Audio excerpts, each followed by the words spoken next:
katika siku hii ya leo insha Allah, hebu twende tukatoe elimu juu ya mtu huyu ambaye amekuwa akiuwataki sana Uislamu katika video zake.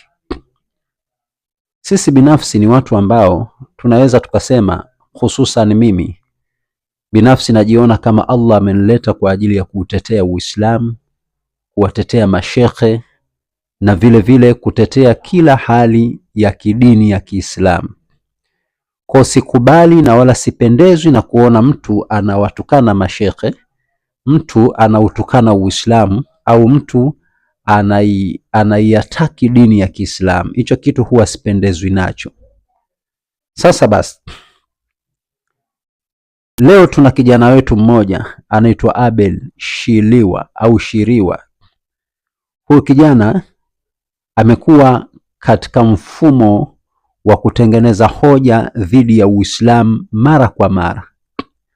Yaani kila mara anatafuta aya, anatafuta hadithi, anajenga hoja katika Uislamu. Hatukatai, analeta challenge na kusababisha watu wasome sana dini ili kupata kuijua dini yao. Lakini mimi binafsi nasema kwamba anafikia hatua sasa anapoingia panakuwa sio. Mwisho wa siku anawapotosha watu na kuwafanya watu waamini vitu ambavyo ni tofauti katika hali ya kuwavuta katika dini yake. Manake yupo katika propaganda za kuwavuta watu wahamie katika dini yake. Kwanza kabisa msikilize, halafu kisha ndipo tutakwenda kuwafundisha jamii ambayo ameiharibu. Msikilize. Mbele yako hapa ni Abeli Suleiman Shiliwa, mwanafunzi wa Yesu Kristo, mwana wa Mungu aliye hai. Naongea nawe Muislamu ambaye unaamini kwamba Nabiullah Isa alayhi salam ndio Yesu Kristo. Sasa naomba nizungumze kwa picha hiyo ambayo uko nayo. Picha gani? Ya kwamba Isa ndio Yesu. Kwa mujibu wa Qur'ani, nataka nisome baadhi ya aya Muislamu, alafu ufikirie katika wawili hawa ni nani unayemuona kwamba Mwenyezi Mungu alimpenda zaidi kuliko mtu mwingine. Kwa mfano, unaposoma Qur'ani ile sura ya 35 aya yake ya 22 nasema, wama yastawi alhayau wal amwatu, hawawi sawa walio hai na waliokufa. Kwa mujibu wa Qur'ani hawawezi kuwa sawa, aliyekuwa hai na aliyekufa hawezi kuwa sawa. Kwa mujibu wa Qur'ani, naamini Waislamu anaambiwa Muhammad kupitia Qur'ani sura ya 39 aya 30-31 kwamba innaka mayitu wa innahu mayitu, kama Muhammad wewe ni maiti, yani kwa maana utakufa. Lakini kwa mujibu wa Qur'ani nasema Nabii Isa wama qataruhu wama salabuhu walakin shubbiha lahum, hawakumua wala kumsulubu bali Mwenyezi Mungu alimnyanyua kwake. Wama qataluhu wama salabuhu walakin shubbiha lahum. Katika shubbiha lahum, msikilize tena alafu utaelewa pale katika neno shubbiha lahum. Msikilize tafsiri aliyoitoa. Walakin shubbiha lahum, hawakumua wala kumsulubu bali Mwenyezi Mungu alimnyanyua kwake. Hapa sasa ndipo aliharibu. Lakini kwa nini ameharibu? Ameruka tafsiri ya shubbiha lahum, yeye akaenda kusema neno jingine ambalo ni neno la mwisho kabisa, akaacha hili lililoanza. Ameruka kwa sababu ana targeti zake. Msikilize hiyo tafsiri. Walakin shubbiha lahum, hawakumua wala kumsulubu bali Mwenyezi Mungu alimnyanyua kwake. Nafikiri umemsikia hapa katika shubbiha lahum. Hapo katika shubbiha lahum yeye kasema Mungu amemnyanyua. Sasa swali la kujiuliza, kwa nini anatafsiri hivyo? Huyu kijana kidogo aliwahi kuwa Muislamu, akasoma katika shule ya Thaqafa pale Mwanza. Mimi nakumbuka amesoma shule ya Thaqafa Mwanza sekondari, shule ya Kiislamu ile, akamaliza form 4. Sijajua alifeli, maana sielewi kwa nini hakuendelea. Lakini mimi namkumbuka kwa sababu tulishai kufanya naye hata midahalo zama zile, tulikuwa bado wadogo. Katika kundi lao yeye ndo alikuwa mdogo peke yake, akiongozwa na Simba Ulanga. Kuna dada mmoja alikuwa anaitwa Teresia, kuna wale kina Ernest, na mimi katika kundi langu pia nakumbuka ndio nilikuwa mdogo peke yangu, nikiongozwa na kina Sheikh Kabunda na wengine kina Maalim Isa Karenga marehemu wa Mwanza kule, na mashekhe wengine waliwahi kuniita mimi Mwanza. Lakini tulikwenda katika mji unaitwa Geita, tulifanya mdahalo mkubwa sana pale Geita. Kwa mimi namjua vizuri bana Abeli kulingana na historia yake, namtambua vizuri sana, nika kashikaji changu, karafiki kangu, tunafahamiana, lakini hapa katika dini lazima tuende kivingine, kwa sababu yeye ana dini yake na mimi nina dini yangu. Asipotoshe watu, tunamnyoosha, tunamrekebisha na tunamchambua ili watu wapate kuijua dini na yeye wampuuze kwa ule upuuzi anaofundisha ambao hauna maana. Sasa basi, hali ilivyo ni kwamba kwa mazingira yalivyo pale katika shubbiha lahum, nataka nimfundishe au nimrejeshe katika sehemu aliyoikwepa, aliyoikimbia. Shubbiha lahum ni kufananishwa. Maana yake Mungu anasema wama qataluhu, hawakumuua. Wama qataluhu, hawakumuua. Wama swalabuhu, na wala hawakumsulubu. Bal shubbiha lahum, walifananishiwa mtu mwingine, yani walibabaishiwa mtu mwingine. Kwa hiyo hii inaonesha ni jinsi gani ilivyokuwa Mungu anatetea kwamba Nabii Isa, baadhi ya watu walisema amekufa msalabani. Sasa Mungu anasema hakufa huyu. Baadhi ya ndugu zetu ambao sio Waislamu wanasema Nabii Isa alisulubiwa msalabani, akafia msalabani. Lakini Mungu anakataa hilo. Mungu anasema wama qataluhu, kama alivyoisoma aya, wama swalabuhu, hawakumuua wala hawakumsulubu. Bal shubbiha lahum, bali walifananishiwa mtu mwingine. Wao wakadhani wamemuua Nabii Isa, kumbe wamemuua mtu mwingine. Sasa hapa kuna kitu cha kujifunza. Je, waliyemuua ni nani kama kweli walifananishiwa mtu mwingine? Yaani Mungu aliwabadilishia, wakahisi waliyemuua ni Nabii Isa, lakini kumbe wamemuua mtu mwingine. Sasa swali, je, walimuua nani alafu Nabii Isa akabaki? Aya inamalizia kwamba barrafa'ahu Allah, Mwenyezi Mungu alimnyanyua Isa kampeleka mbinguni, lakini wao wakamuua mtu mwingine. Kwa Mungu alimnusuru Isa, lakini akawatengenezea mazingira katika jamaa yao wale wakamkamata na kumuua na kujua kwamba huyu ni Nabii Isa. Kumbe Nabii Isa sio, bali Mungu kamchukua Nabii Isa, kamnusuru, kampeleka mbinguni.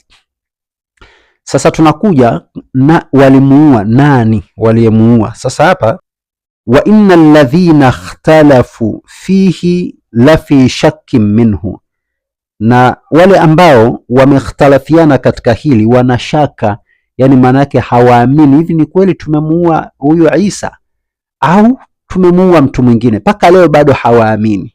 Hilo la kwanza. Lakini Mungu anasema ma lahum bihi min ilmin illa ittiba' adh-dhann, hawana elimu juu ya hilo, hawajui kwamba wamemuua au hawajamuua, isipokuwa wanafata dhana tu, wanaamini kwamba tumemuua bwana, wanajipa moyo, lakini sio kweli hawajamuua Nabii Isa, wanafata dhana tu. Ila Mungu anamalizia kwa kusema wama qataluhu yaqina, kwa yaqini kabisa hawakumuua.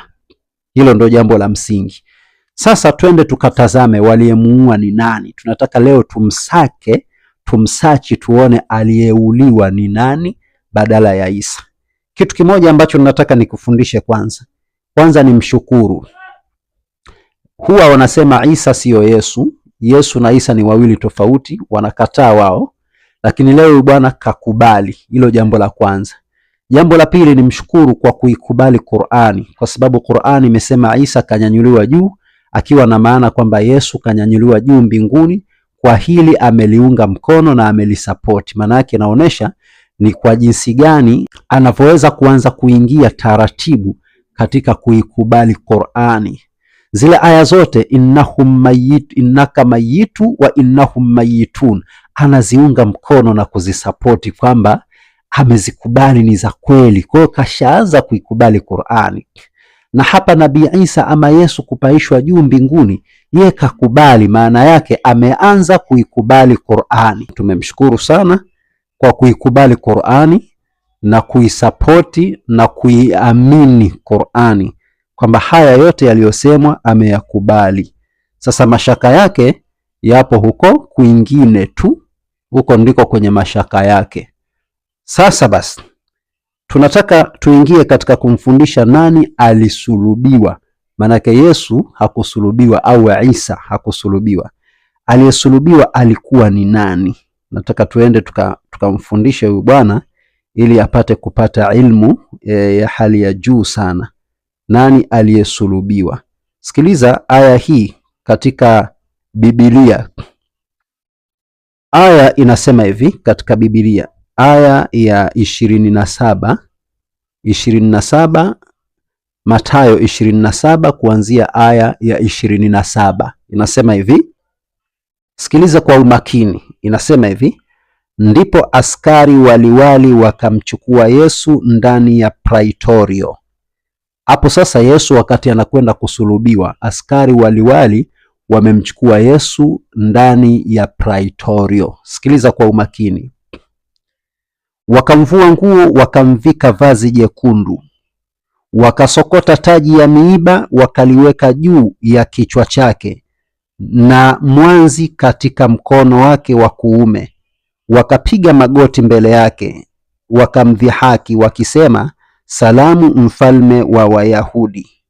Kisha wakamtemea mate, wakautoa ule mwanzi, wakampiga piga kichwani.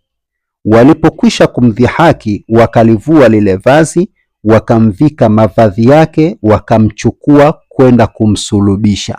Sasa sikiliza, wamemchukua kwenda kumsulubisha. Hapo sasa wanakwenda naye kumsulubisha, washamfanyia vituko vyote, wamemfanyia haya na yale, wamemtemea mate, wamempiga kichwani, wamemfanya hivi na vile, wamempiga piga sana.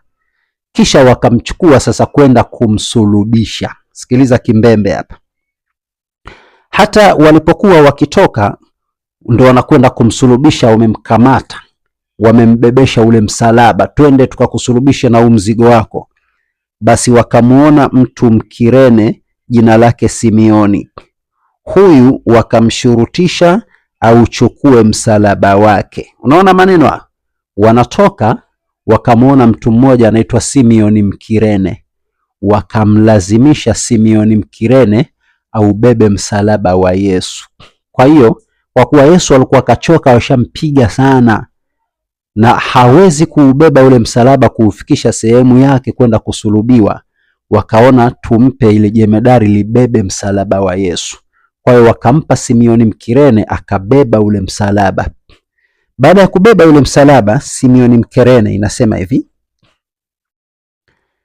akachukua msalaba wake, na walipofika mahali paitwapo Golgotha, yani fuvu la kichwa, wakampa kunywa divai iliyochanganyika na nyongo. Nani huyo? Aliyekuwa amebebeshwa msalaba, Simioni Mkirene. Kafika hapo kapewa divai ilikuwa imechanganywa na nyongo, lakini yeye alipoionja hakutaka kunywa. Unaona, Simioni Mkirene hapa sasa ndipo Mungu alipofanya yake. Manake walipombabatiza Simioni Mkirene au bebe ule msalaba wa Yesu, basi ndio Mungu pale akapitisha ile shubbiha lahum, akamfananisha yule Simioni akawa kama Yesu. Alipomfananisha akawa kama Yesu, wale wakaghafilika, wakajisahau, wakaamini kwamba huyu ndiye Yesu mwenyewe wanayekwenda kumsulubisha. Na ndio maana bwana Abeli hapa aliparuka, yani shubbiha lahum, yeye akasema akamnyanyua, badala ya wakamfananishia mtu mwingine badala ya yule muhusika. Kwa hiyo wakamnywesha mvinyo iliyochanganywa na nyongo huyo Simioni Mkirene, ambako tayari Mungu kashawachanganya hapo. Mungu kawakoroga, kamweka Simioni Mkirene kuwa ndio Yesu. Nini kilichofanyika? Wanasema hivi, walipokwisha kumsulubisha, waligawa mavazi yake wakipiga kura, ili litimie neno lililonenwa na nabii. Haya, hapa tunaona kwamba kumbe aliyesulubiwa alikuwa ni Simioni Mkirene na wala sio Bwana Yesu. Kwa hiyo lile neno shubbiha lahum, walifananishiwa mtu mwingine, wakamdhani kuwa ndiye Yesu, kumbe hakuwa Yesu, bali alikuwa ni mtu mwingine ambaye ni Simeoni Mkirene. Hapa ndipo Abeli aliporuka akapakataa, alafu akaleta tafsiri ya kwake yeye kwamba shubiha lahum, ya kwamba Mwenyezi Mungu alimnyanyua kwake. Rafa'ahu Allah, Mwenyezi Mungu alimnyanyua, hii ndio tafsiri, lakini shubiha lahu, Mungu alimfananishia mtu mwingine, wakamdhani kuwa ni Yesu, wakamuua msalabani, kumbe Yesu yuko wapi?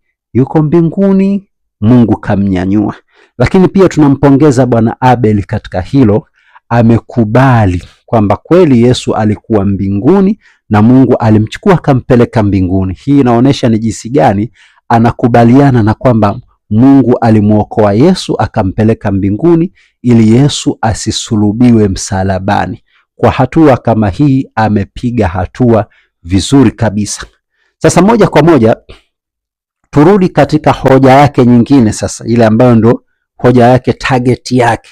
Alikuwa ana target nini? Baada ya kusema shubiha lahum, akasema kwamba Mungu alimnyanyua wakati kumbe alimfananisha. Hapa tumemsawazisha sehemu aliyokuwa ameikwepa. Sasa tunarudi katika hoja yake ya msingi. Nini makusudio ya kusoma aya hii? Msikilize anachokieleza makusudio yake. Kingine Muislamu, ukisoma Qur'an ile sura ya 3 inaitwa Ali Imrani aya 45, tunapewa taarifa kwamba Nabii Isa alayhi salam sifa yake ambayo tunasema ndio Yesu Kristo, wajiha fi dunya wal akhirah, ni mwenye heshima katika dunia na akhira, wa bil muqarrabin, na ni miongoni mwa watu ambao wamekaribishwa kwa Mwenyezi Mungu. Yani Isa mnasema ndio Yesu, inasema Qur'ani amekaribishwa. Yupo kwa nani? Kwa Mungu. Hapa tunasema kamkosea Nabii Isa adabu, kwa sababu mtu anayekaribishwa huyu ni mgeni, na mtu anayekaribishwa huwa hadumu. Akikaribishwa, mfano kama mimi nimepita sehemu, bana karibu bana, asante bana, nilikuwa naomba maji ya kunywa, nikapewa maji nikanywa, baada ya hapo naondoka, kwa sababu mkaribishwaji sio mwenyeji wa sehemu husika. Kilichokuwa kinakusudiwa ni kwamba idh qalatil malaikat ya Maryam, kumbuka kwamba waliposema malaika, ewe Maryam, inna Allaha yubashiruki bikalimatin minhu ismuhu almasih Isa ibn Maryam, hakika Mwenyezi Mungu amekubashiria kupata neno, yani maana yake akiwa na maana mtoto, amekubashiria kupata mtoto ambaye mtoto huyu jina lake utamuita Isa ibn Maryam, mtoto wa Maryam. Lakini Isa huyu atakuwaje? Ndio pale katika lile neno alilolisema bwana Abel, atakuwa hivi, wajihan fi dunya wal akhirah, atakuwa ni mtu ambaye ana heshima katika dunia na akhira, lakini vile vile wa minal muqarrabin, na atakuwa ni miongoni mwa walio karibu na Mungu, sio atakaribishwa na Mungu. Wabil muqarrabin, na ni miongoni mwa watu ambao wamekaribishwa kwa Mwenyezi Mungu. Yani Isa mnasema ndio Yesu, inasema Qur'ani amekaribishwa. Yupo kwa nani? Kwa Mungu. Atakuwa karibu na Mungu. Elewa, kuna tofauti kati ya karibu na kukaribishwa. Kukaribishwa na karibu ni vitu viwili tofauti. Kukaribishwa, huyu ni mgeni mpita njia, anakaribishwa siku moja mbili kisha ataondoka. Lakini karibu na Mungu ni everyday, kwamba yeye yuko na Mungu tu. Sasa huyo ndio Nabii Isa. Tunakusawazisha kidogo ili usimkosee adabu mtume wa Mungu. Lakini kingine sasa, bado hali inakuja ile ile kwamba Nabii Isa kuwa juu mbinguni na Nabii Muhammad kuwa katika ardhi haimaanishi kwamba Nabii Isa anapendwa sana na Mungu, bali inamaanisha hali iko pale pale kwamba huyu aliokolewa na Mungu kutoka katika mikono ya watu wabaya waliyetaka kumsulubu na kumuua, Mungu akamuokoa. Na tunashukuru sana bwana Abel kwa kukubali kwamba kumbe Nabii Isa aliokolewa na Mungu. Kwa hiyo leo kwa mara ya kwanza unakubaliana na Qur'ani ya kwamba Yesu ama Isa aliokolewa na Mungu. Mashaallah. Lakini Muhammad yuko wapi? yuko Madina kabrini kule, ndio sehemu yake. Sasa juze Muislamu, Isa tunasema ndio Yesu yuko mbinguni na Mungu kule, lakini Muhammad kaburini huko. Katika wawili hawa unaona nani anayependwa na Mungu? Mungu hajawahi kusema katika Qur'ani kwamba yeye anampenda sana aliyemnyanyua juu na anamchukia aliyezikwa. Hakuna aya hata moja inayosema Mungu anampenda aliye juu na Mungu anamchukia aliyezikwa. Hakuna aya hiyo.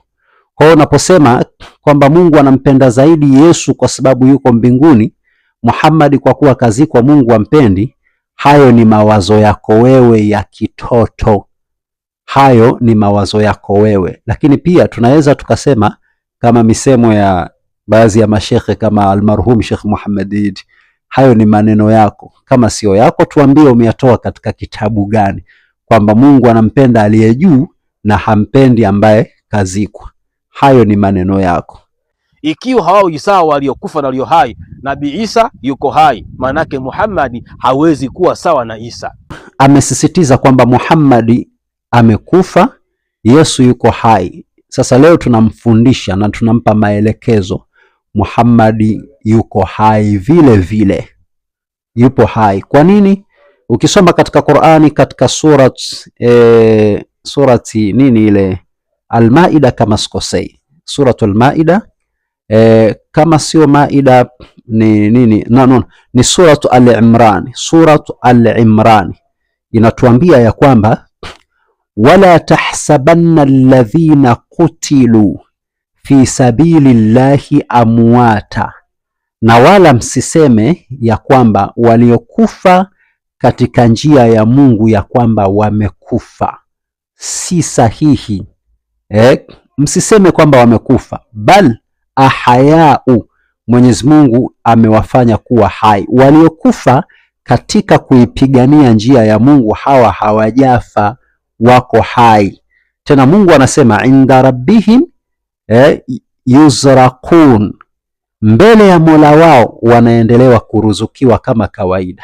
Yaani mtu aliyekufa katika kuipigania dini, huyu mtu hajafa na Mungu anamruzuku. Mfano sisi mashekhe zetu, shekhe wangu mimi Sheikh Juma Hassan Mpondo, mimi nasema hajafa, yuko hai kwa sababu kafa katika njia ya kuipigania dini. Sheikh Yahya Hussein, Sheikh Adam Ahmad, Sheikh Al-Hadi Umar, Sheikh Yahya na mashekhe wengine wote hawa hawajafa. Hawa kina Sheikh Muhammad Ayubu, kina Sheikh Nuruddin Shadhili, kina Sheikh Sayyid Albidh na wengine, hawa tunasema hawajafa, wako hai na Mwenyezi Mungu bado anawaruzuku kwa sababu wamefia katika njia ya Mola wao. Allahu akbar. Kusoma Qur'ani pia hii alimlani, ukisoma 48:9 kwa Nabii Isa Mwenyezi Mungu atamfundisha. Atamfunza nini? Atamfunza Taurati, atamfunza hikima, kuandika na Injili. Kwa Nabii Isa mnasema ndio Yesu, yeye kafunzwa kuweza kuandika. Kwa mujibu wa aya hii haionyeshi direct kwamba Nabii Isa anafundishwa kuandika. Sio kweli. Wayuallimuhumul kitaba, Mungu anasema atamfundisha kitabu.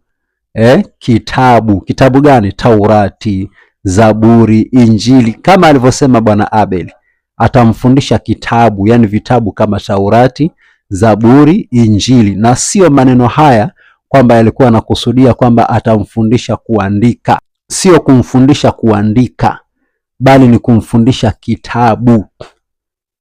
Kwa hiyo wayuallimuhumul kitaba wal hikma ni kumfundisha kitabu na sio kuandika. Na tunaposema hata katika kilugha, mfano tukija katika mfumo wa kinahau, katika wayuallimuhumul kitaba wal hikma, hii wao inakuwa ni wau al-atfi kama ilivyokuwa kawaida ya wau al-atfi, alafu yuallimu hii inakuwa ni fi'lu mudhari'u marfu'u, fi'lu mudhari'u marfu'u wa alamatu raf'ihi inakuwa ni dhammatun, dhamma iliyokuwa mwisho wake. Lakini vile vile hii hum inakuwa ni munasaba hii, lakini ilkitaba, hii kitaba inakuwa ni nini? Inakuwa ni maf'ulun bihi mansub, Wa alamatu nasbihi inakuwa ni fathatun dhahiratun fi akhirih. Kwa ukiangalia kwa undani zaidi inaonesha alkitaba ni kitabu, lakini angesema kitabatu, hapa ndo tungesema kuandika. Kwa atofautishe Abeli kati ya kitabatu na kitaba. Kitaba ni kitabu, kwa hiyo hapa alikuwa anamaanisha kumfundisha kitabu, sio kumfundisha kuandika. Na Yesu tunajua hajui kuandika, tumeshakufundisha Muhammad anajua sasa kusoma, profesa. Amefundishwa na Mungu kusoma na kuandika, anajua sasa. Haya, tupe aya inayosema Yesu naye alifundishwa. Sasa aya iseme Yesu kafundishwa kuandika. Hakuna aya hiyo, hakuna. Na ukitoa hiyo aya nakupa simu yangu ya iPhone nakupatia kama zawadi. Hakuna, ila ipo aya katika Yohana 8:8 inasema Yesu aliandika kwa kidole chini, alafu kilichoandikwa hawajakisema ni kitu gani. Mtu unapoambiwa ameandika, si lazima mtu akwambie ameandika mama anakwenda, au ameandika nini? Ameandika alhamdulillah. Sasa ameandika, alafu kisha akainua uso wake juu, kaandika nini sasa? Ina maana unaposema ameandika chini kwa kidole, huyu hakuandika, alichora. Manake ni mtu tu kafanya cha cha cha cha cha cha. Sasa hii si kuandika bali ni kuchora. Kwa hiyo tupe sasa wapi aliandika. Achana na Yohana 8:8, tuletee kitabu kingine cha Mathayo, cha Yohana, wa Thesalonike, wa Filipi kinachosema kwamba Yesu aliandika. Hapo tutakuwa tumekuelewa my friend, lakini elewa kwamba Muhammad ndio mjuzi, msomi, anajua kuandika na kila kitu, na Yesu bado hatujaona popote kwamba amefundishwa kuandika. Usitudanganye na wala usituongopee, kwa sababu Isa Mungu kamfundisha, kamenyua kwake, kampa ilmu ambayo Muhammad hajapewa. Sasa hapa amefafanua vitu vya uongo. Maneno haya aliyoyasema ni maneno ya uongo. Lakini Muhammad yeye sifa yake nabii umii, nabii asiyejua kusoma wala kuandika. Qur'ani sura 7:158. Lakini baada ya Mungu kusema maneno hayo, Mungu akatoa ahadi katika suratul A'la. Mungu anasema sanuqri'uka fala tansa, tutakufundisha na wala hautasahau, katika sura ya 53 aya nambari 6 kama sikosei. Lakini wapi Mwenyezi Mungu alimfundisha? Ndio Mungu akasema katika sura ya 87:6, lakini hapa ndio 53 aya 5 kama sikosei. Mungu sasa anasema ya kwamba katika 53:5 Qur'ani, allamahu shadidul quwa, amemfundisha malaika mwenye nguvu. Kumbe Muhammad baada ya kupewa ahadi tutakufundisha na hautosahau, Mungu akatimiza ahadi yake kwa kumpelekea malaika mwenye nguvu Jibril na kwenda kumfundisha. Ndio pale katika Iqra bismi rabbika alladhi khalaq mpaka mwisho. Hapo ndipo mtume alikuwa akifundishwa na malaika mwenye nguvu aliyetumwa na Mungu kwenda kumfundisha Mtume Muhammad sallallahu alayhi wasallam.